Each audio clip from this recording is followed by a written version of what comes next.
এটা আমাদের নৈতিক দায়িত্ব। বাংলাদেশের জনগণ হিসাবে আমি মনে করি প্রত্যেকটা জনগণের এটা নৈতিক দায়িত্ব হওয়া উচিত।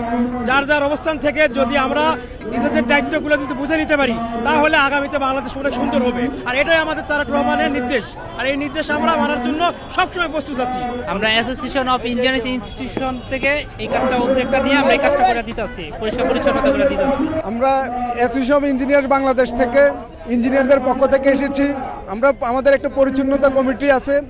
এটা আমাদের অ্যাসোসিয়েশন অফ ইঞ্জিনিয়ার বাংলাদেশ অ্যাবের আহ্বায়ক জনাব শাহানুল ইসলাম তুহিন ভাইয়ের প্ল্যানটা ছিল যে না, আমরা যদি ইঞ্জিনিয়াররা যদি আমরা যে অংশটুকুতে থাকি সেই অংশটুকু যদি আমরা ক্লিয়ার করতে পারি, যাতে কোনো নোংরা না থাকে, আমরা যদি সেই জায়গাটা যদি পরিষ্কার পরিচ্ছন্ন করতে পারি, তাহলে আমাদের দেখা দেখি অন্য জায়গাগুলো অন্যরা করবে এবং একটা দৃষ্টান্ত স্থাপন হবে।